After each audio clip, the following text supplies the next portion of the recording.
बड़ी खबर आ रही है लखनऊ से। अखिलेश यादव उम्मीदवारों को उन्होंने निर्देश दिए हैं कि सुरक्षित सीटों पर चुनाव लड़े। उम्मीदवारों को निर्देश दिए, उन्होंने कहा कि वोटर लिस्ट में हेरा फेरी हुई, एसएसपी से शिकायत करें। तो ये एक निर्देश जारी किया है अखिलेश यादव ने अपने पार्टी के उम्मीदवारों से।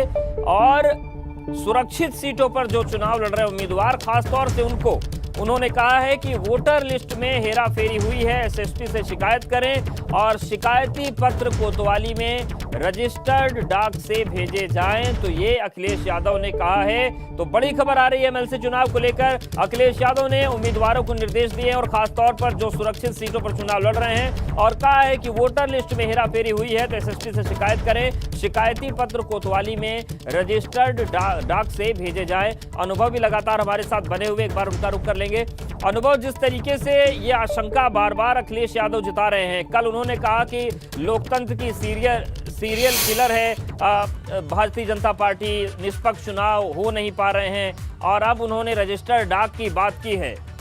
ये जो तमाम आशंकाएं उनको हो रही हैं, तो ये इसकी वजह क्या है? क्योंकि अगर बात करें, जब उनकी भी सरकार थी तो तमाम ऐसे आरोप लगे थे इनकी पार्टी पर, इनकी सरकार पर। तो क्या वही चीजें अब डर लग रहे हैं कि कहीं पलटकर हमारे पास ना आ जाए जो हमने किया? देखिए, कल जिस तरीके से कहा कि सीरियल किलर बताया बीजेपी को लोकतंत्र का, लेकिन आज पार्टी कार्यालय पर पहुंचे थे और वहां पर जो रिजर्व सीटें हैं यूपी की, उनके जो कैंडिडेट थे जो चुनाव हार गए, उनको बुलाया था, वो लोग पहुंचे थे, उनके साथ बैठक थी। उस बैठक में सबने अपनी अपनी बात रखी, वजह बताई क्यों हार गए, कैसे हार गए।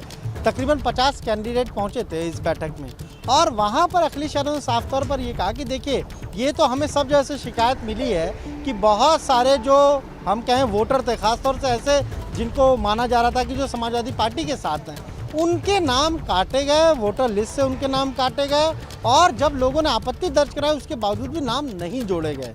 तो अब उम्मीदवारों को ये टास्क दिया है, ये काम दिया है कि वो ऐसे जो वोटर थे उनको अपने साथ लें, एक एप्लीकेशन लिखें और उसमें सबसे सिग्नेचर कराएं और रजिस्टर्ड डाक से एसएसपी के पास भेजें और कोतवाली पर भेजें। संबंधित जो अधिकारी हैं उनके खिलाफ मुकदमा दर्ज कराने के लिए एप्लीकेशन दें।